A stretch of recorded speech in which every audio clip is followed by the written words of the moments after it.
Welcome to Super Fast Study with Vishal Raj.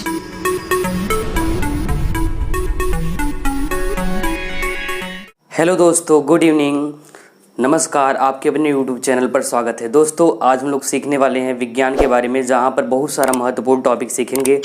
विज्ञान के साथ साथ हम लोग जानेंगे, जैसा कि आप सभी को पता है कि बोर्ड का एग्ज़ाम जो है बहुत पास है, तो हम लोग इस सेशन को बहुत महत्वपूर्ण टॉपिक पढ़ने वाले हैं, जिसमें बहुत सी जानकारी लेंगे।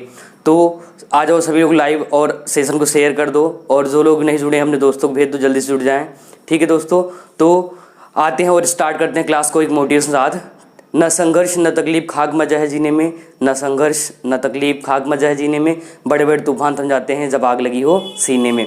तो इसी मोटिवेशन के साथ स्टार्ट करते हैं क्लास को। हम लोग आते हैं आज और बहुत सारा महत्वपूर्ण टॉपिक सीखेंगे। पहले हम लोग मैं मान के चलता हूँ कि आपको कोई भी जानकारी नहीं है। हम पहले जानेंगे विज्ञान के बारे में। ठीक है, तो विज्ञान की बात कर लेते हैं।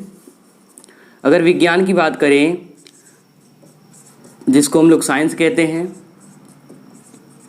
साइंस का मतलब क्या होता है पहले तो ये जान लेते हैं। एंड इसको जानने के साथ साथ जो है हम लोग ये जानेंगे इसमें क्या चीज़ें पढ़नी है। फिर आते हैं भौतिक विज्ञान में। ठीक है, तो विज्ञान का रियल मतलब क्या है, तो पहला चीज़ तो जान लो, विज्ञान का मतलब होता है लाइफ को आसान करना, ज़िंदगी को सरल बनाना। ठीक है, जैसा कि ये दो शब्दों से मिलकर बना है वी प्लस ज्ञान। वी का मतलब होता है विशेष। क्या होता है दोस्तों? वी का मतलब विशेष, जिसको हम लोग स्पेशल कहते हैं। एंड ज्ञान का मतलब जानकारी। देखो, एकदम बेसिक सी चीज़ सीखेंगे, बहुत कठिन नहीं, एकदम लो लेवल से हाई लेवल तक चलेंगे। ठीक है, बारी बारी से हर एक टॉपिक को समझेंगे। ठीक है, वी का मतलब विशेष, एंड ज्ञान का मतलब जानकारी, मतलब स्पेशल नॉलेज। जैसा कि आप लोग ऑनलाइन पढ़ पा रहे हो, तो आप साथ में जो है पेन और कॉपी लेके बैठो। आपको ऐसा लगना चाहिए कि आप जो है डायरेक्ट क्लास में हो, तो क्लास वाली फीलिंग आनी चाहिए सभी का। ठीक है, ऐसा होना चाहिए। तो वी का मतलब क्या? विज्ञान। एंड ज्ञान का मतलब जानकारी, मतलब स्पेशल नॉलेज। ठीक है, ये कैसे होता है? तो जैसे देखो, होता कि मान लो ना, आज से कई हज़ार साल पहले क्या था, जब मान लो साइकिल नहीं था, कार नहीं था, तो हम लोग कैसे पैदल चलते थे। लेकिन आज क्या, आज का लाइफ क्या बहुत आसान हो गया है। ठीक है, अगर मान लो आपको अपने घर से मामा घर जाना है, तो बहुत आसान किसने किया है? साइंस ने। ठीक है, जैसे पहले मार्कर नहीं था, मार्कर है, ये भी किसका खोज है? तो ये भी साइंस के द्वारा खोज किया गया है, विज्ञान के द्वारा। ये व्हाइट बोर्ड है, ये भी विज्ञान से। जो आप डायरेक्ट पढ़ पा रहे हो मोबाइल से, ये भी किसकी है? तो ये साइंस की। मतलब साइंस का मतलब क्या? जिंदगी को आसान करना। इसका मतलब है कि कोई भी विशेष जानकारी है, ये आपके लाइफ को आसान करता है। ये जितना भी करता है सब कुछ साइंस है। ठीक है, वी का मतलब विशेष, एंड ज्ञान का मतलब जानकारी, मतलब स्पेशल नॉलेज। अगर हम इसके दूसरे डिफिनेशन की बात कर लें, दूसरे परिभाषा की, तो ध्यान रखना, आप हमेशा से यही पढ़ते चले आओ जो आप बताने चल रहे हैं, जिसका मतलब होता है किसी भी विषय का सुव्यवस्थित, किसी विषय का क्रमबद्ध, सुव्यवस्थित और सुसंगठित ज्ञान को विज्ञान कहते हैं, और सुसंगठित ज्ञान को विज्ञान कहते हैं। देखो, विज्ञान में ना तीन चीज़ें आपको जाननी है। पहला क्या? क्रमबद्ध, फिर सुव्यवस्थित और सुसंगठित। इसका मतलब क्या है? तो क्रम का मतलब हमेशा क्रम से, जितना भी काम करते हैं क्रम से करते हैं। जैसे कि हम लोग पढ़ाई करना स्टार्ट करते हैं, तो एक लेसन से लेकर ही चलते हैं बारी बारी से। कभी ऐसा थोड़ी ना होता है कि 10 लेसन चल जाते हैं। ठीक है, मीन्स ये है कि पहला क्या? क्रमबद्ध, क्रम से। जैसे मैं आपको आज पहले पढ़ाऊंगा, पहले लेसन के बारे में बताऊंगा, तो मैं अभी बेसिक पढ़ा रहा हूँ, बाकी फिर आगे चलेंगे हम लोग। ठीक है, फिर दूसरा क्या? सुव्यवस्थित। इसका मतलब होता है व्यवस्था करना। क्रम का मतलब हमेशा जो भी चीज़ सीखेंगे क्रम से, जैसे पेज होता है 1 2 3 4 5, ऐसे जब गिनती सीखते हैं 1 2 ABCD से A से Z तक लगातार, मतलब हर एक चीज़ क्या होता है, किससे? क्रम से चलता है, ध्यान रखना है। ठीक है, व्यवस्थित, सुव्यवस्थित का मतलब है व्यवस्था होना। ठीक है, क्या होना? व्यवस्था होना। अगला है सुसंगठित। सुसंगठित का मतलब सबको एक साथ जोड़ना। जैसे कई सारे पेज होते हैं, जोड़ करके हम लोग उसको कॉपी कहते हैं, किताब कहते हैं, वो जोड़ते हैं तो उसका संगठन होता है। ठीक है, जैसे फिजिक्स का मतलब क्या है? भौतिक विज्ञान का मतलब है सारा के सारा चीज एक साथ जुड़ेगा तो आपका भौतिक विज्ञान बनेगा, ध्यान रखना है आपको। ठीक है, तो ये आपका विज्ञान होगा। विज्ञान का मतलब क्या? किसी विषय का क्रमबद्ध, सुव्यवस्थित और सुसंगठित ज्ञान को ही विज्ञान कहते हैं। ठीक है, तो ये था विज्ञान का परिभाषा, ध्यान रखना है। तो हमने कहा विज्ञान का पहला तो रियल मतलब है लाइफ को आसान करना, जिंदगी को आसान कर देना ही विज्ञान है। बाकी इसका हमने 2 वर्ड में तोड़ दिया, वी प्लस ज्ञान, विशेष जानकारी। एंड साथ साथ आपको जानते रहना है किसी विषय का क्रमबद्ध, सुव्यवस्थित और सुसंगठित ज्ञान को विज्ञान कहते हैं। ठीक है, आगे बढ़ते हैं। तो आप लोग इसको अगर लिखना है तो ऐसे लिख लो, नोट कर लो, कोई दिक्कत नहीं है। ठीक है, इसको हटाते हैं। तो इसको हटाते हैं। देखो विज्ञान जो है ये टाइप कितने के होते हैं ये भी देख लो ऐसे। अगर हम लोग टाइप की बात कर लें तो देखो ये ना 3 टाइप का है। कितने टाइप का? 3। एक तो होता है फिजिक्स, एक होता है केमिस्ट्री, एंड जो नेक्स्ट वन है वो है बायोलॉजी। मतलब भौतिक विज्ञान, रसायन विज्ञान और जीव विज्ञान। ठीक है, क्या है? भौतिक विज्ञान, रसायन विज्ञान और जीव विज्ञान। अगर हम इसकी बात कर ले तो अब देखो विज्ञान में हम लोग पढ़ेंगे भौतिक विज्ञान की शाखाएं 3 है। कौन सी हैं? फिजिक्स है, केमिस्ट्री एंड बायोलॉजी है, जिसमें हम लोग केवल बात करेंगे भौतिक विज्ञान की और इसी में चलेंगे हम लोग अगले लेसन पर, मतलब जो पहला लेसन होगा उस पर चलेंगे। ठीक है, ध्यान रखना। तो देखो भौतिक विज्ञान, रसायन विज्ञान और जीव विज्ञान, तो इनसे कोई मतलब है नहीं, हम लोग पहले इसको पढ़ेंगे और यही जानेंगे पूरा का पूरा, इसी में पढ़ने वाले हैं सब कुछ। ठीक है, तो ये 3 टाइप का है। तो देख लेते हैं भौतिक विज्ञान क्या है, ये ध्यान रखें आप लोग। देखो बात करते हैं भौतिक विज्ञान की, या जिसको हम लोग फिजिक्स कहते हैं। फिजिक्स की बात करते हैं जिससे हम लोग भौतिक विज्ञान बोलते हैं। अब देखो भौतिक विज्ञान का मतलब क्या है? इसका मतलब आसान सा है कि प्राकृतिक घटनाओं का अध्ययन करना ही भौतिक विज्ञान कहलाता है। किसका अध्ययन करना? प्राकृतिक घटनाओं का। प्राकृतिक घटनाओं का अध्ययन करना भौतिक विज्ञान कहलाता है। मतलब अगर हम लोग भौतिक विज्ञान की बात कर लें तो होता क्या है? प्राकृतिक घटनाओं का अध्ययन करना ही भौतिक विज्ञान कहलाता है। अब प्राकृतिक घटनाएं क्या है? जैसे हवा चलता है, ठंडी, गर्मी, बरसात, ये सारा कुछ हो रहा है। मतलब क्या है? आप ये ऑब्जर्व कर पा रहे हैं, महसूस कर पा रहे हैं, मतलब वो क्या है? वो सारा का सारा प्राकृतिक घटना है। तो उसका अध्ययन करना, उसके बारे में सीखना ही भौतिक विज्ञान कहलाता है। अगर हम इसके जनक की बात कर लें, जनक की बात करें, इसके जनक की बात करें, ध्यान रखना 2 लोग हैं। अच्छा, 3 लोगों को माना जाता है। जनक कैसे मानते हैं आप लोग ध्यान रखना। होता कि अगर कोई किसी चीज़ या किसी विशेष टॉपिक को बताएगा, अच्छे समझाएगा, तो जो ज़्यादा जानकारी देता है उसी को हम लोग जनक कहते हैं। ठीक है, तो इसके जनक जो हैं भौतिक विज्ञान के जनक, फिजिक्स के जनक, देखो एक तो हैं सर आइजैक न्यूटन।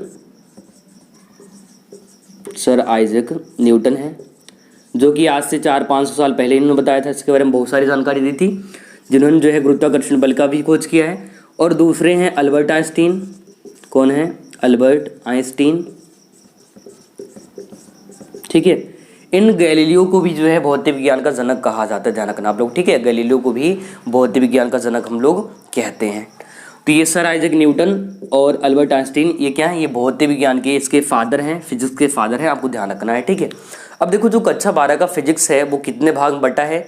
ध्यान रखें, 2 भाग में बटा है। एक तो पार्ट 1 है और एक है पार्ट 2। एक है पार्ट 1 और एक है पार्ट 2। तो आते हैं, आगे बढ़ते हैं। तो जो कक्षा 12 का फिजिक्स है ये 2 पार्ट में बटा है। देखो एकदम बेसिक्स चल रहे हैं, ऐसा मैं मान चल रहा हूँ आप कोई भी जानकारी नहीं है, फिर भी एकदम आसान तरीके से आसान शब्दों में सबको समझा रहा हूँ। फिजिक्स का जो कक्षा 12 का फिजिक्स है, 12th का जो फिजिक्स है, ध्यान रखना है ये कितने भाग में? 2 भाग में। एक तो है पार्ट 1 और एक है पार्ट 2। एक है पार्ट 2। पार्ट 1 में ध्यान रखना है इसमें क्या क्या पढ़ना होता है। तो इसमें हम लोग पढ़ेंगे क्या? इलेक्ट्रिक के बारे में, विद्युत वाला भाग होता है, विद्युत का भाग होता है, और जो है मैग्नेट का, चुंबक का भाग होता है।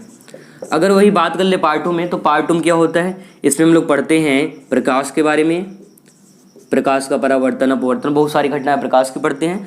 साथ साथ हम लोग पढ़ते हैं इसी में परमाणु के बारे में, अणु के बारे में, न्यूक्लियस के बारे में, एंड जो है लास्ट में इलेक्ट्रॉन युतियाँ होता है। तो ये सब कुछ भी हम लोग इसी में सीख लेते हैं, ध्यान रखना पार्ट 2 में। ठीक है, तो जो कक्षा 12 का विज्ञान है, मतलब भौतिक विज्ञान है, वो 2 पार्ट हैं, पार्ट 1 और पार्ट 2। ठीक है, तो आते हैं हम लोग पार्ट 1 की तरफ चलेंगे, जहाँ पर हम लोग जानेंगे पहले लेसन के बारे में। तो देखो जो पहला लेसन है, ध्यान रखें, जो पहला लेसन है वो क्या है, उसका नाम देख लीजिए और उसके बारे में देख लीजिए। ठीक है, अगर हम लेसन फर्स्ट की बात कर लें, लेसन फर्स्ट की बात करें तो पहले लेसन का नाम है विद्युत आवेश। विद्युत आवेश तथा क्षेत्र, तथा विद्युत क्षेत्र या क्षेत्र। ठीक है, तो electric charge, electric charge and electric field, electric field. तो इसमें हम लोग जानेंगे विद्युत आवेश के बारे में और साथ साथ जो भी पहले लेसन है इसमें बहुत सारे चीज़ सीखने वाले हैं। एंड महत्वपूर्ण एग्जाम में क्या आएगा वो भी हम लोग ध्यान रखेंगे, ठीक है। तो पहले लेसन क्या है, विद्युत आवेश और उसका जो है क्षेत्र है, ठीक है। अब देखो जो विद्युत आवेश है और उसका क्षेत्र है उसमें क्या क्या सीखने वाले हैं। तो ये तो लेसन का नाम क्या है, विद्युत आवेश तथा क्षेत्र है, ठीक है। अब विद्युत आवेश का मतलब क्या है ये जान लेते हैं, ठीक है। किसका मतलब, विद्युत आवेश का मतलब। तो हेडिंग कर दीजिए विद्युत आवेश, विद्युत आवेश, इलेक्ट्रिक चार्ज, इलेक्ट्रिक चार्ज। देखो ये आज की बात नहीं, ये लगभग आज से 2600 साल पहले की बात है। कब की बात है, लगभग 2600 साल पहले की, ठीक है, इससे पहले की बात है। एक जो है थेल्स जो है दार्शनिक थे, ठीक है, मतलब वैज्ञानिक थे, थेल्स थे। उन्होंने क्या बताया था इसके बारे में बताया था, पहली बार जो बताया था थेल्स ने, ध्यान रखना है, ठीक है। थेल्स ने क्या बताया इसके बारे में बताया था, आवेश के बारे में। बट थोड़ा सा स्ट्रीम आते हैं इसके, इतिहास में आ जाते हैं, थोड़ा देख लेते हैं। पहले इसको थेल्स ने बताया था, फिर कुछ साल बाद जो है एक दूसरा साइंटिस्ट आया जिनका नाम था डॉक्टर गिलबर्ट। तो गिलबर्ट साइंटिस्ट ने बताया इसके बारे में, जो कि ब्रिटेन की महारानी एलिजाबेथ के डॉक्टर थे, उन्होंने इसके बारे में बताया था। फिर बाद में एक साइंटिस्ट आए थे जिनका नाम है बेंजामिन फ्रैंकलिन। क्या नाम है, बेंजामिन फ्रैंकलिन। फ्रैंकलिन ने भी इसके बारे में बताया था और इन्होंने ही आवेश का नाम या आवेश के टाइप के बारे में भी बताया था, ध्यान रखना है, ठीक है। तो थेल्स ने बताया था कब, 26 साल पहले। उसके बाद गिलबर्ट, डॉक्टर गिलबर्ट ने बताया था, फिर बेंजामिन फ्रैंकलिन ने जो है आवेश के बारे में बताया था। तो पहले तो हम लोग आवेश मिल लेते हैं और फिर इसकी परिभाषा को चलते हैं। देखो जब ऐसे आप अपने हाथों को रगड़ते हैं, रब करते हैं, घर्षण करते हैं, फ्रिक्शन करते हैं, ऐसा करते हो तो हाथ क्या होता है, हीट हो जाता है, गर्म हो जाता है। ऐसा आप महसूस कर पा रहे हैं। अच्छा सभी लोग जल्दी जल्दी ऐसा करके चेक करें, हाथ क्या हो रहा है, हीट हो रहा है, गर्म हो रहा है। ये जो घटना हो रहा है ना, ये विद्युत आवेश कारण हो रहा है। किस कारण हो रहा है, विद्युत आवेश कारण। तो देखो इसकी परिभाषा पाते हैं। अगर हम लोग विद्युत आवेश की बात कर लें, परिभाषा की बात कर लें, तो देखो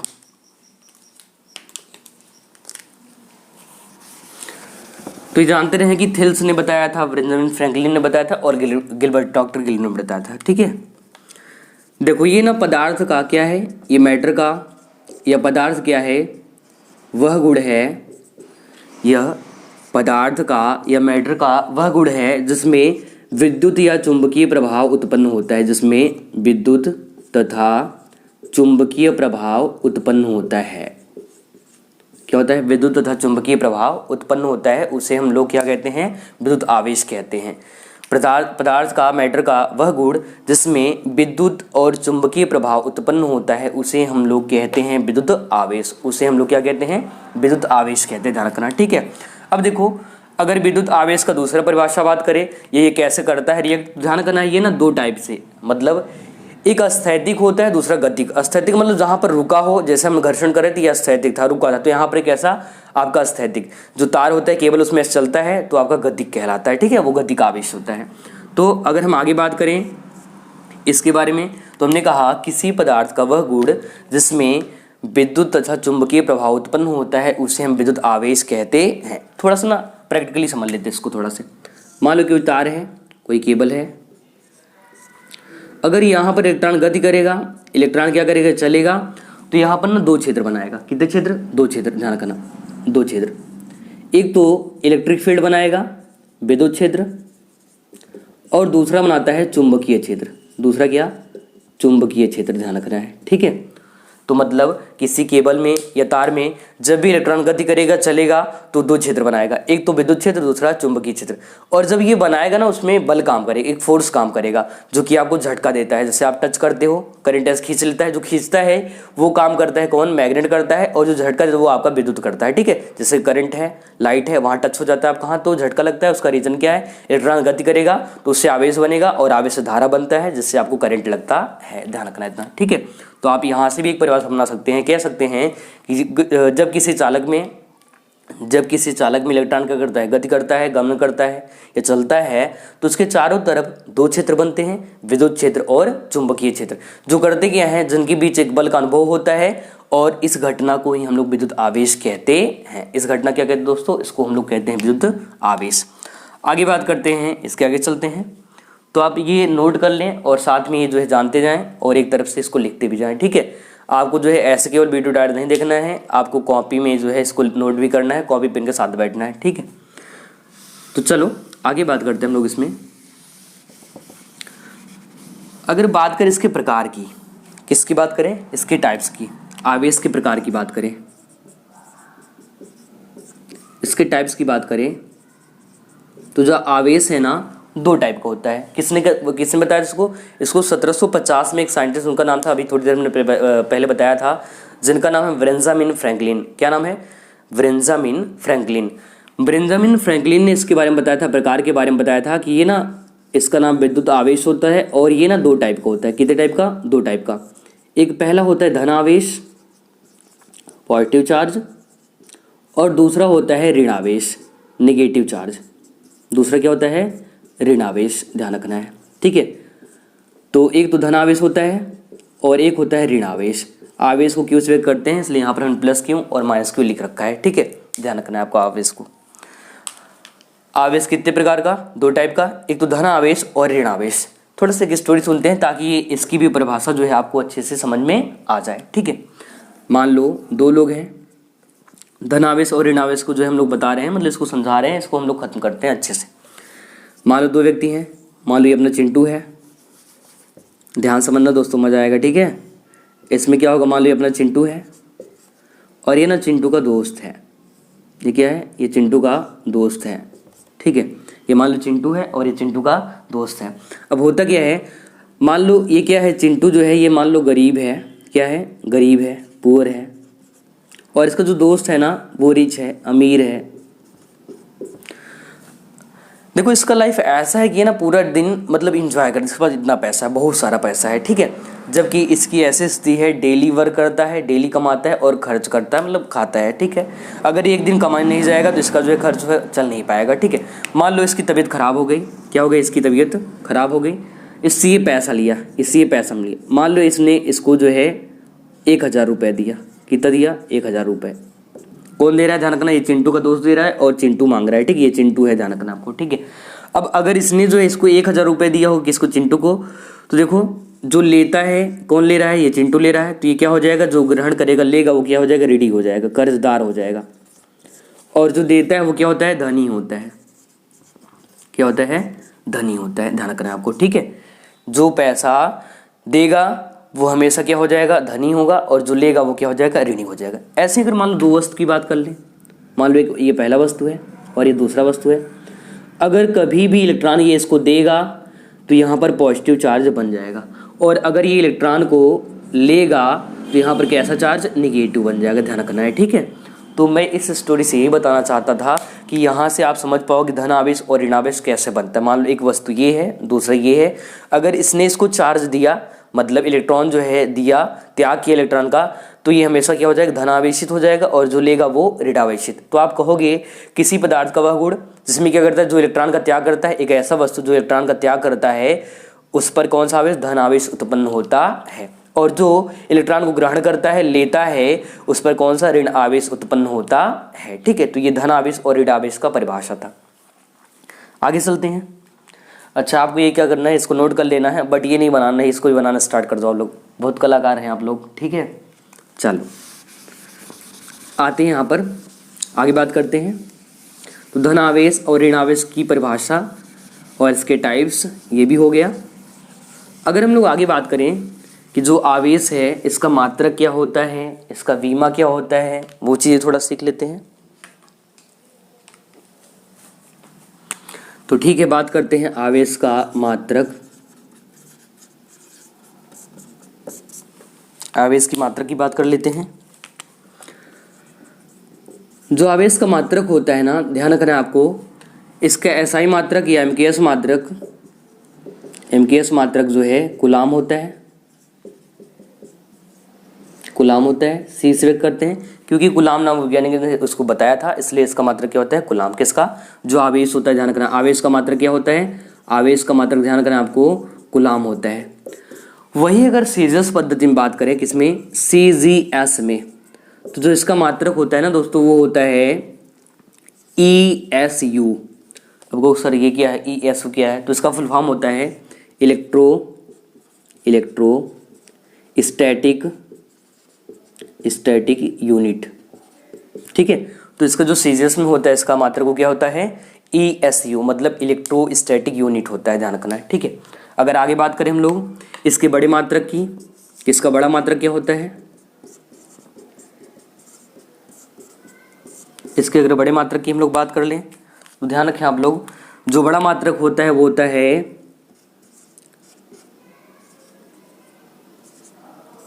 ठीक है फैराडे होता है। क्या होता है, फैराडे, फैराड नहीं फैराडे होता है, ध्यान रखना आपको। ठीक है, मतलब इसका जो बड़ा मात्रक वो आपका क्या होगा, फैराड होगा, ध्यान रखना। ठीक है, क्योंकि फैराडे ने इसको बताया था, माइकल फैराडे ने। तो जो एक फैराडे होता है ना, एक फैराडे में होता है 26,500 गुलाम। कितना होता है, 26,500 गुलाम होता है, ध्यान रखना है। ठीक है, एक फैराडे में इसका जो ये जो आपका आवेश है, अगर हम बड़े मात्रा की बात करें, इसका हमने कहा ना फैराड होता है, और फैराड में क्या होता है कि जो माइकल फैराड ने इसको बताया था, तो फैराड में आपको ध्यान करना है कि 26,500 गुलाम होता है एक फैराड में। इसका ये बड़ा मात्रक, इसका आवेश का बड़ा मात्रक क्या है, कुलाम। जैसे छोटा मात्रक यहाँ पर गुलाम है, उससे छोटा ESU है। ठीक है, और उससे भी बड़ा है आपका फैराड, और एक फैराड में 26,500 गुलाम होता है, और इसको माइकल फैराडे ने बताया था, ध्यान रखना आपको। ठीक है, आगे बात करते हैं, अगर कभी कोई पूछ ले एक गुलाम में कितना ESU होता है, तो ध्यान रखना 3 × 10⁹ ESU होता है। किसका, ये वैल्यू है एक गुलाम का जो है ESU मान। ठीक है, कितना होता है, 3 × 10⁹ ESU, इलेक्ट्रोस्टैटिक यूनिट। देखो हमने पहले सीखा विज्ञान के बारे में, फिर हमने भौतिक विज्ञान के बारे में, फिर हमने उसके फादर की बात की, फिर हमने लेसन का बात किया, विद्युत आवेश और विद्युत क्षेत्र। ठीक है, electric charge and electric field. वही हमने कहा आवेश क्या होता है, तो आवेश का हमने परिभाषा सीखा, उसके प्रकार की बात की, फिर हमने उसका मात्रक सीखा। अगर कभी कोई पूछ ले कि इसका जो है ये कौन सी राशि है, आवेश कौन सी राशि है, तो ध्यान रखना है आपको, ये एक अदिश राशि है। क्या राशि है, अदिश राशि है। ठीक है, तो आप लोग समझ में तो आ रहा है ना अच्छे तरीके से। एंड अगर बात करें इसके विमेय सूत्र की, विमेय सूत्र की बात करें तो इसका विमा 80 होता है। क्या होता है, 80। इसका विमेय सूत्र क्या होता है, 80 होता है, ध्यान रखना आपको। ये सारा कुछ नोट कर लीजिए आप लोग अच्छे से, बढ़िया से नोट कर लो इसको।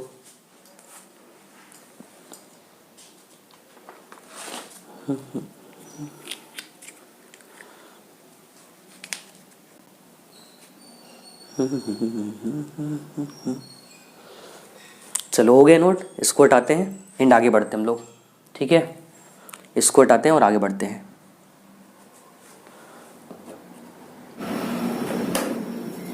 ठीक है, तो इसको हटाते हैं। अब बात करते हैं आवेश की प्राप्ति की। ठीक है, किसकी बात करते हैं, आवेश की प्राप्ति, मतलब आवेश के गुण की बात कर लेते हैं। अगर आवेश के गुण की बात करें, प्रॉपर्टीज ऑफ इलेक्ट्रिक चार्ज, आवेश के गुण, प्रॉपर्टीज ऑफ इलेक्ट्रिक चार्ज। देखो आवेश में ना बहुत सारी क्वालिटी, बहुत सारी प्रॉपर्टीज होती हैं, ध्यान रखना है। ठीक है, तो पहले से जानते रहना है कि अगर आवेश सेम रहेगा, समान आवेश रहेगा, ठीक है, समान अगर आवेश रहेगा, समान आवेश, तो उसमें काम करेगा प्रतिकर्षण बल। कैसा बल, प्रतिकर्षण बल। ठीक है, रिपल्सन फोर्स काम करेगा, प्रतिकर्षण बल। देखो जैसे मान लो प्लस प्लस है, प्लस क्यों, तो क्या करेगा, रिपल करेगा, मतलब दूर भागेगा। ठीक है, माइनस क्यों है, सेम चार्ज की भी ध्यान रखना आपको, हमेशा प्रतिकर्षण बल काम करता है। कैसा बल काम करेगा, तो प्रतिकर्षण बल काम करेगा, ध्यान रखना है। ठीक है, समान आवेशों के बीच कैसा, प्रतिकर्षण बल।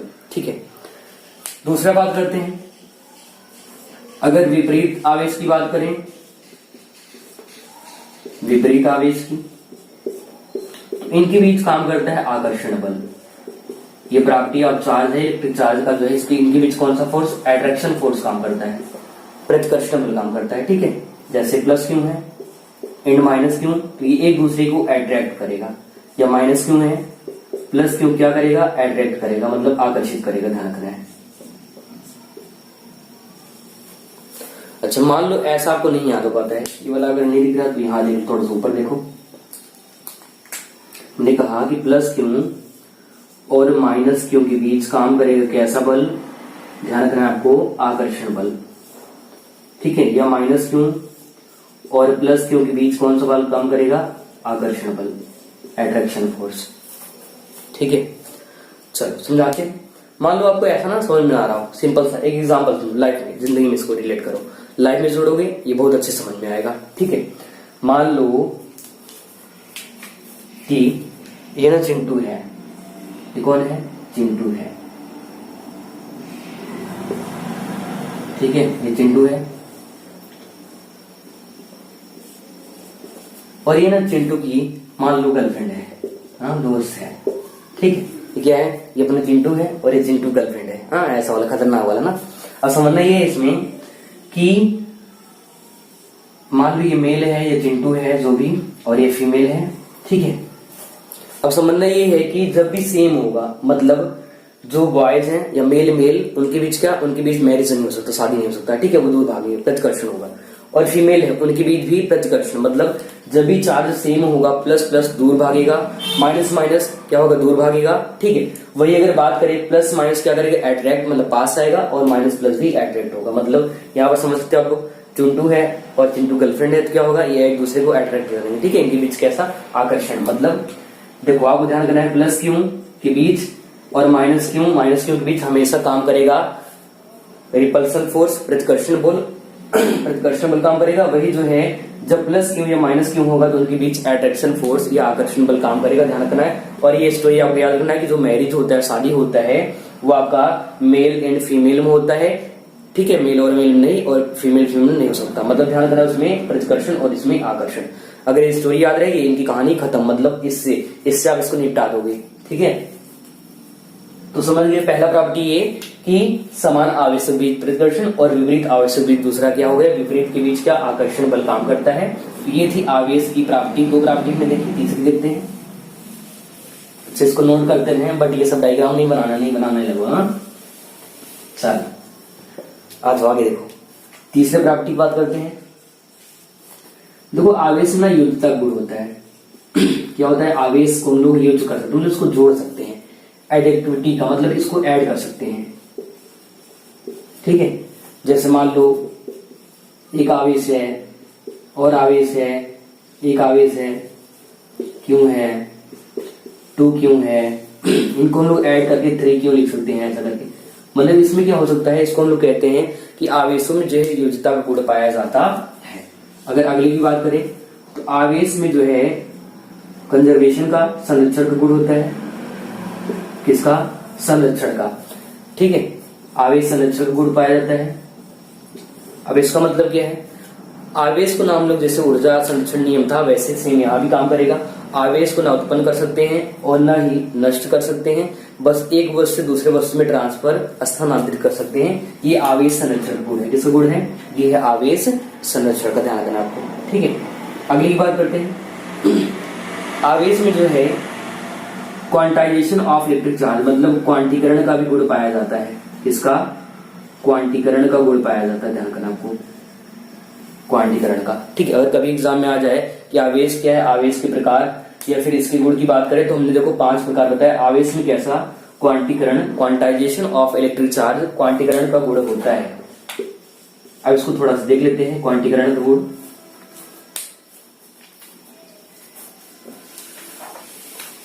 क्वांटाइजेशन ऑफ इलेक्ट्रिक चार्ज का मतलब क्या है, थोड़ा सा यहां पर देख लेते हैं।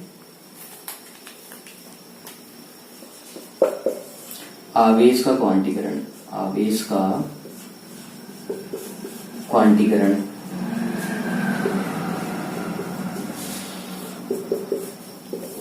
देखो हमेशा जो आवेश है ये पूरे ब्रह्मांड में क्वांटम रूप में, मतलब पूर्ण गुणज के रूप में पाया जाता है। कैसे, पूर्ण गुणज के रूप में पाया जाता है।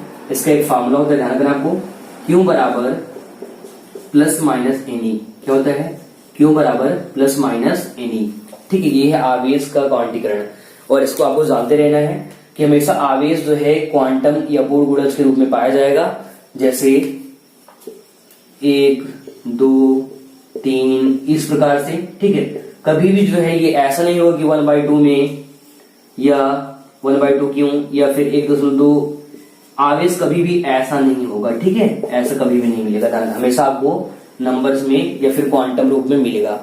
क्वांटीकरण का गुण यही होता है। अब देखो यहाँ पर क्या क्या चीजें हैं।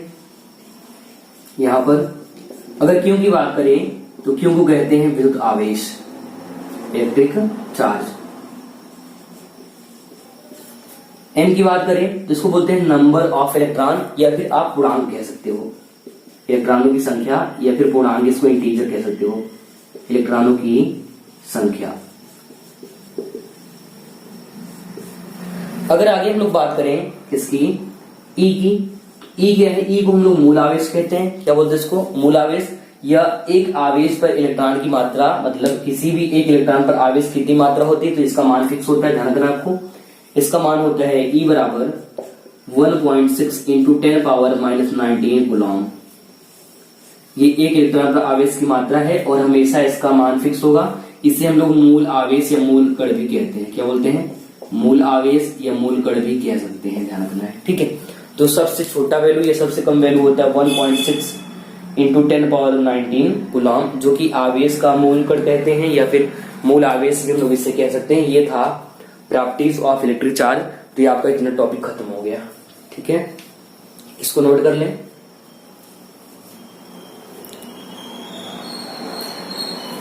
तो अब हम लोग आगे बात करते हैं कि आवेश को हम लोग क्या क्या करते हैं, आवेशन के कितने मेथड्स होते हैं, कितनी विधियां होती है, उसको देख लेते हैं।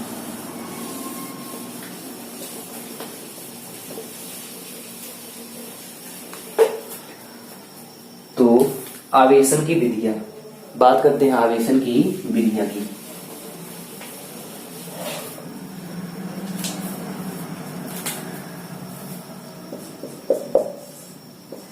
आवेशन की विधियां,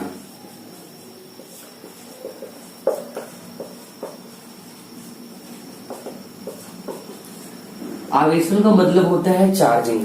चार्जिंग का मतलब क्या है, थोड़ा ध्यान रखिए आप लोग।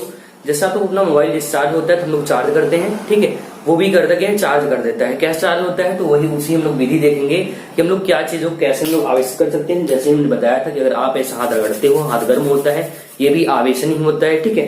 अब चार्जिंग का मतलब क्या है, इनकी कितनी विधियां वो देख लेते हैं, मतलब किस किस तरीके से हम लोग आवेशित जो है कर सकते हैं। तो इसकी ना 3 विधियां, कितनी विधियां हैं, 3 विधियां। आवेशन की कितनी विधियां हैं, ध्यान रखना आपको, 3 विधियां हैं, ठीक है। पहला क्या है, एक तो होता है घर्षण द्वारा। किसके द्वारा, घर्षण द्वारा, ठीक है। दूसरा होता है चालन द्वारा, चालन कहो या संबंध, चालन द्वारा होता है। और तीसरा होता है, तीसरा प्रेरण द्वारा, प्रेरण द्वारा, ध्यान रखना, ठीक है। हमने कहा कि अगर किसी चीज को आवेशित करना है, उसको आवेशन करना है, आवेशन की 3 विधियां होती हैं, घर्षण द्वारा, चालन द्वारा, प्रेरण द्वारा। हमने हाथ रगड़ा था, ऐसे हाथ गर्म हुआ था, या फिर आप क्या करोगे, ऐसे रगड़ करके कंघे को, कंघे अगर ऐसे रगड़ो, कागज को चिपकाओगे, वो आकर्षित करेगा, कागज के छोटे टुकड़े कर लो, उनको रख लो ऐसे, अगर ऐसे रगड़ो, घर्षण करोगे, उनको आकर्षित करेगा, खींचेगा, वो क्या है, घर्षण मेथड है, वो क्या है, फ्रिक्शन मेथड है, ठीक है। अब थोड़ा सा ना इसको देख लेते हैं अच्छे से, डिटेल तरीके से।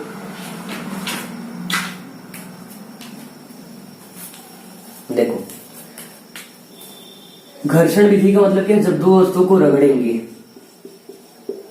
रगड़ने पर, ठीक है, क्या होता है, चार्जिंग होने लगता है, अट्रैक्ट करता है या प्रतिकर्षित करता है, मतलब आकर्षित करता है, ध्यान रखना है, ये आपका घर्षण विधि है। इसमें जो आवेश है ये स्थिर रहता है। क्या होता है, स्थिर, या आप कह सकते हैं अस्थैतिक होता है, स्टैटिक होता है। और इसको सबसे पहले किसने बताया था, थिल्स ने। किसने बताया था, थिल्स ने, ध्यान रखना, थिल्स नामक वैज्ञानिक ने इसके बारे में बताया था, इसमें घर्षण द्वारा, मतलब रगड़ने से। दूसरी की बात करें, चालन, देखो इसका एग्जांपल क्या होगा, ये वाला। तो अभी हमने कहा आप जैसे अपना हाथ ऐसे रगड़ते हो, हाथ से रगड़ते हो, तो या फिर ऐसे कंघे से अगर रगड़ोगे तो यहाँ से अगर इलेक्ट्रॉन यहाँ पर आएगा तो यहाँ ये आपका धनावेशित और ये ऋणावेशित, मतलब जो इलेक्ट्रॉन देगा वो आपका क्या हो जाएगा, प्लस हो जाएगा, और जो लेगा वो माइनस हो जाएगा। चालन का मतलब, मान लो तार है, जो तार है इसके द्वारा, तो जैसे पंखा हो गया, जो भी वायर लगे होते हैं वो सब चलते हैं, तार हो गया, बल्ब हो गया, ये सब कुछ इसमें कैसा, इसमें गति, ठीक है, जो तार होता है, केबल है, इन सब में कैसा आवेश चालन द्वारा, ये चलता है आवेश, ठीक है। और इसको बताया था एलेसेंड्रा वोल्टा ने। किसने बताया था? वोल्टा नामक साइंटिस्ट ने इसको बताया था, चालन द्वारा। अगर बात करें प्रेरण की, इंडक्शन की, तो जो इंडक्शन मेथड है इसको बताया था माइकल फैराडे ने। किसने? माइकल फैराडे ने बताया था। अब इसमें क्या होता है, इसका एग्जांपल है, ध्यान रखना, इसका एग्जांपल है ट्रांसफार्मर है, विद्युत मोटर है। इन सब में क्या होता है, हमेशा इन सब में जो घटनाएं होती हैं वो सब आपका बनता है कौन सा, वो सब बन जाता है प्रेरण द्वारा, ठीक है। किसके द्वारा? प्रेरण द्वारा। इसमें हमेशा क्या होगा, आवेश जो है चलेगा, मतलब चलता है। जैसे प्लस है तो जैसे तार है वहां चलेगा, घूमेगा वो, ठीक है, चालन द्वारा। इसमें हमेशा आपको याद रखना है, जो आवेश होता है वो गतिक होता है। क्या होता है? गतिक। किसने बताया? एलेसेंड्रा वोल्टा ने। वही हमने कहा प्रेरण का मतलब क्या है, जब तुम्हें दो वस्तु रखेंगे, एक में प्लस रहेगा, मान लो ये दो वस्तुएं हैं, एक में प्लस है एक माइनस है, इनको पास लाएंगे तो इनमें क्या करेगा, पास अट्रैक्ट करेगा या फिर रिपल करेगा। ऐसा अगर जो भी क्वालिटी बनेगा वो आपको प्रेरण कहलाएगा, जिसको माइकल फैराडे ने, और ये आपका हमने कहा एग्जांपल ट्रांसफार्मर होगा, विद्युत मोटर है, और सारी चीज हो गया। चालन में कहा कि जो आपका तार है या जो भी आपका फ्रीज है वो सब है, उन सब में क्या होता है, चालन वाली घटना होती है, ध्यान रखना है, ठीक है। चल, ये हमने देखा आवेशन की विधियां। आगे बात करते हैं, इसको नोट करते जाए आप लोग बारी बारी, सब कुछ पूरा नोट कर ले, समझ ले, जानते रहे अच्छे से।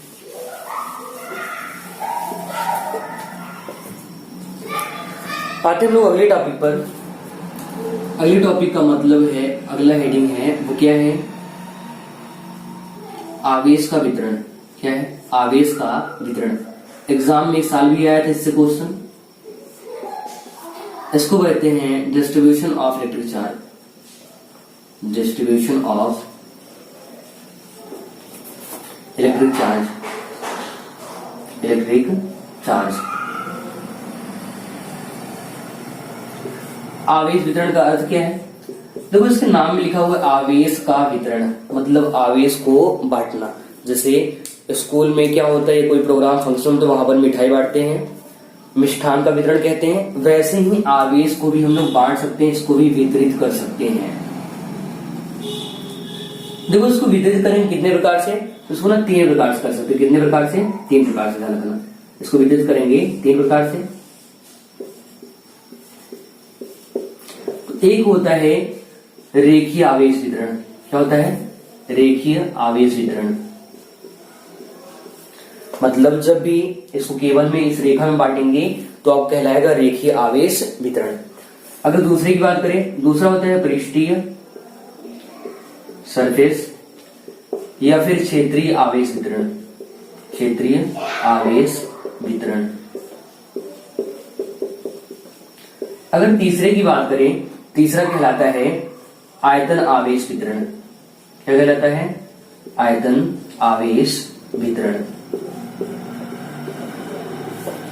तो दोस्तों आपको याद रखना है क्या, कि हम लोग आवेश को जो बांटते हैं उसको वितरित करते हैं, उसके 3 मेथड्स हैं। कितने? 3 मेथड्स, ठीक है। पहला क्या? पहला रेखीय है, दूसरा पृष्ठीय या क्षेत्रीय है, तीसरा आयतन है, ठीक है। तो अब देखो एग्जाम में इस बार आया था यही पृष्ठीय वाला पूछा था, क्षेत्रीय पृष्ठीय वाला, और वो भी ऐसा टॉपिक आया था 2 नंबर। कितने मार्क्स का? 2 नंबर का आया, ध्यान रखना है आपको, 2 नंबर का। तो यहाँ से जितना हमने पढ़ाया है, अगर इसमें आप ध्यान दो तो इसमें आप 2 नंबर यहाँ से पा सकते हो, या फिर आवेश का मात्रक है, ESU है, वो सब, उन सब का जो बेसिक में 1 नंबर पूछ सकता है कि आवेश का मात्रक क्या है, तो उनका ऑप्शन रहेगा, वो 1 नंबर वाले क्वेश्चन बन जाएंगे, ठीक है। तो अब देखो हम लोग पढ़ते हैं आवेश का वितरण।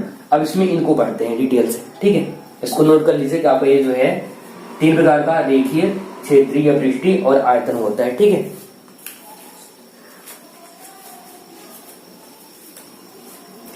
अब आते हैं इसमें आते हैं और इसमें चीजों को सीखते हैं, बारी बारी से इसको जानते हैं, ये क्या होता है, कैसे कार्य करेगा, ठीक है।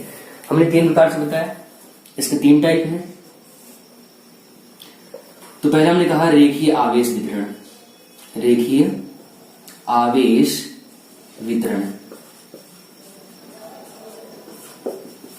Linear charge distribution. अब देखो जो रेखीय आवेश वितरण है, ध्यान रखना है, अगर कभी भी ऐसे लाइन में अगर आवेश ऐसे बढ़ जाएगा, सीधे ऐसे लाइन में चला जाएगा, वो आपका कहलाएगा रेखीय आवेश वितरण। उसको कहते हैं लीनियर चार्ज डिस्ट्रीब्यूशन, ठीक है। लीनियर मतलब हमेशा रेखा, जैसे केबल होता है, तार होता है, वहां पर क्या होता है, हमेशा रेखा में आवेश आवेश जैसे जैसे लाइन में जाता है वो आपको कहलाएगा रेखीय आवेश वितरण। मतलब जब किसी लंबाई में या रेखीय भाग में आवेश बढ़ता है तो उसे हम लोग रेखीय आवेश वितरण कहते हैं। ठीक है, ऐसे। अब देखो किसमें रेखीय भाग में या लंबाई में बढ़ेगा तो उसे हम लोग रेखीय आवेश वितरण कहते हैं। तो इसका परिभाषा हो गया, जब आवेश रेखीय भाग में बढ़ता है या लंबाई वाले भाग में बढ़ता है तो उसे हम लोग रेखीय आवेश वितरण कहते हैं। इसे लेम्डा से व्यक्त करते हैं, जिससे लेम्डा से, इसे लेम्डा से व्यक्त करते हैं। ठीक है दोस्तों, इसको लेम्डा से व्यक्त करते हैं, किससे? लेम्डा से। फॉर्मूला होता है लेम्डा बराबर d q upon D L या फिर क्यू अपान एल। लेम्डा बराबर आपको होता है D q upon D L, ठीक है, या फिर क्यू अपान एल। अब इसका मतलब क्या है? तो देखो यहां पर आपको जानते रहना है कि जब भी आवेश लंबाई या रेखीय भाग बटेगा उसको हम लोग रेखीय आवेश वितरण कहते हैं। मतलब D q upon D L, इसको लेम्डा से करते हैं, लेम्डा बराबर d q upon D L. अगर मात्रक की बात करें, मात्रक की, तो देखो आवेश है, आवेश का मात्रक गुलाम, तो एग्जाम में ये भी आ सकता है, ये वाला आवेश का मात्रक गुलाम, और लंबाई है, लंबाई का मात्रक मीटर, तो बन जाएगा इसका मात्रक गुलाम प्रति मीटर। क्या बनेगा? गुलाम प्रति मीटर। ठीक है, गुलाम प्रति मीटर। अगर बीमीय सूत्र की बात कर लें, बीमीय सूत्र की,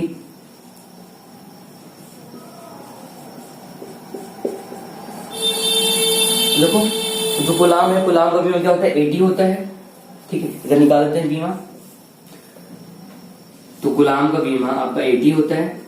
वही लंबाई की बात करते हैं, लंबाई को होता है एल, मतलब मीटर का आपका एल हो जाएगा।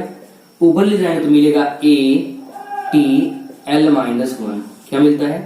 ए टी एल माइनस 1, ध्यान रखना है। ठीक है, क्या मिलता है इसका? इसका जो आपका बीमीय सूत्र मिलता है वो मिलता है ए टी, और इसको ऊपर ले जाएंगे तो मिल जाएगा ए टी एल माइनस 1। ठीक है, तो हमने कहा रेखीय आवेश जब रेखा में बटेगा तो उसे हम लोग रेखीय आवेश वितरण कहते हैं। ठीक है, इसे लेम्डा से करते हैं, लेम्डा और D q upon D L, ये फार्मूला याद रखना है, और मात्रक गुलाम प्रति मीटर, और बीमा क्या? बीमीय सूत्र ए टी एल माइनस 1। ठीक है, एग्जाम अगर ये आएगा तो आपको 2 नंबर मिल सकता है इतना करने पर, केवल इतना ही आपको लिखना है। चलो आगे बढ़ते हैं, इसके भाई की बात करते हैं जो कि सगा भाई है, तो इसको नोट कर लीजिए आप लोग।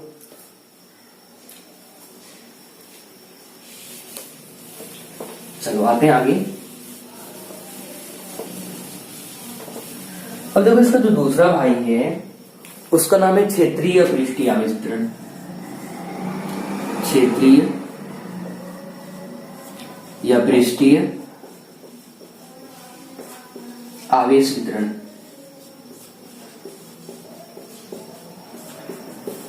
ठीक है, अब यहां पर समझो, अगर आवेश कभी भी क्षेत्रफल वाले भाग में, लंबाई और चौड़ाई में, किसमें? लंबाई और चौड़ाई में अगर बटेगा उसे हम लोग कहते हैं क्षेत्रीय या पृष्ठीय आवेश वितरण कहते हैं। ठीक है, इसे सिग्मा से व्यक्त करते हैं, किसको? इसको सिग्मा से व्यक्त करते हैं,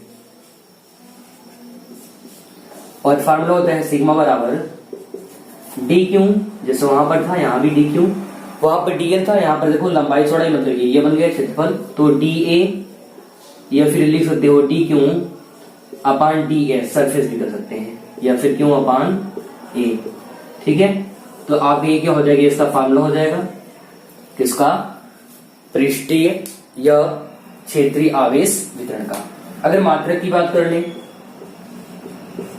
मात्रक की, तो आवेश का मात्रक गुलाम है, गुलाम हो जाएगा, और वही क्षेत्रफल का मात्रक होता है मीटर स्क्वायर, तो मिल जाएगा गुलाम प्रति मीटर स्क्वायर, ध्यान रखना है।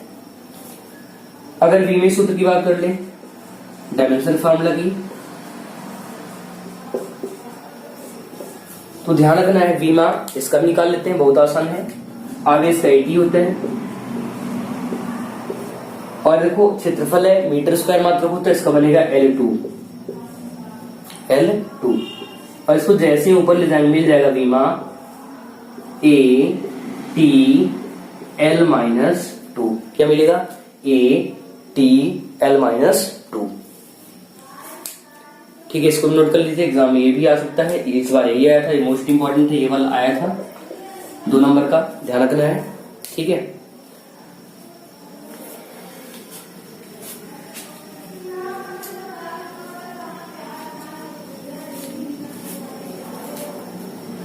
इसके तीसरे भाग की बात करते हैं।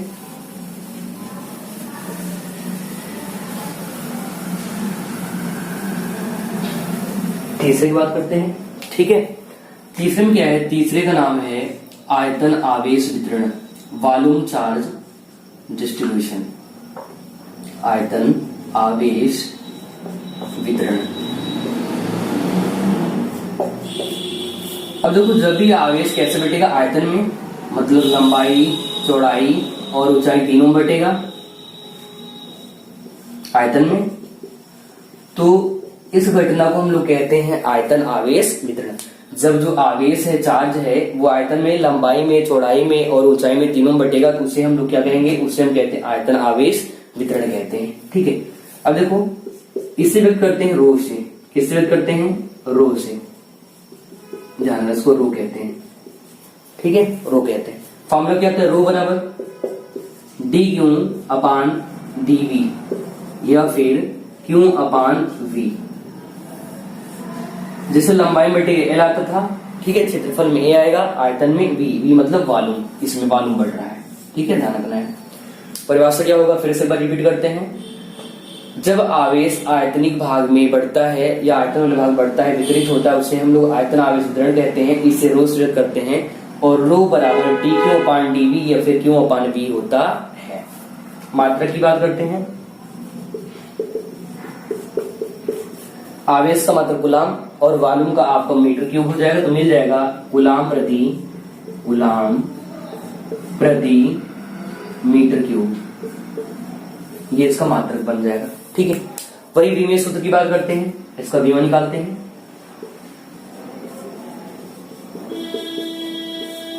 तो देखो, गुलाम का 80 होता है और मीटर क्यूब मतलब L3। इसको ऊपर ले जाएंगे तो मिल जाएगा, से क्या मिलेगा, A T L minus 3, L minus या L माइनस 3 हो जाएगा इधर, ठीक है, ऊपर चले जाने पर। कोई दिक्कत यहां तक, कोई समस्या परेशानी? तो एक बार फिर से रिपीट करते हैं। हमने कहा कि जब आयतन बढ़ेगा तो कहलाएगा आयतन आवेश वितरण, और इसको रो से व्यक्त करते हैं, ठीक है। इन रो बराबर d q upon d v, और इसका मात्रक गुलाम प्रति मीटर क्यूब होता है। इसका वीमा या विमेय सूत्र ATL माइनस 3 होता है। अब यहां से ना तीनों को ऐसा ट्रिक बता रहे हैं जिससे आप तीनों इसको अच्छे से बढ़िया तरीके से आप याद कर सकते हो। इसको नोट कर लीजिए, बाकी इसको तीनों का देख लीजिए आप लोग ध्यान से अच्छे से, ठीक है। तो यहाँ पर एक बार में इनकी कहानी खत्म। दूसरा एंड तीसरा एग्जाम में आया है एंड मोस्ट इंपॉर्टेंट है, ध्यान रखना आपको, इसलिए तीनों एक बार लिखते हैं। देखिए, आवेश वितरण, क्षेत्रीय या पृष्ठीय, और तीसरा आयतन। तो इसको याद कैसे करोगे, बहुत सिंपल है। हमने कहा था इसको जो है लेमडा से करते हैं, तो लेमडा बराबर था D q upon D L या फिर क्यू अपान एल, और इसका जो मात्रक होता है, तो हमने मात्रक बताया था, इसका मात्रक जो है कूलाम प्रति मीटर होता है। क्या होता है, कूलाम प्रति मीटर। वही अगर इसकी बात कर ले हम लोग दूसरे का, तो इसको हम लोग सिग्मा से करते हैं, और सिग्मा बराबर d q upon D A या फिर D q upon D S होता है। चाहे तो आप लिख सकते हो क्यू अपान ए भी कर सकते हो, ये हो गया। अगर इसके मात्रक की बात करें, हमने कहा इसका मात्रक क्या हो जाएगा, तो मात्रक था, यहाँ पर मीटर है, यहाँ पर मिलेगा कूलाम प्रति मीटर स्क्वायर, कूलाम प्रति मीटर स्क्वायर। हमने कहा आयतन बटेगा, तो रो बराबर d q upon d v या फिर q upon v, q upon v. अगर इसके मात्रक की बात कर ले, मात्रक कूलाम प्रति मीटर क्यूब।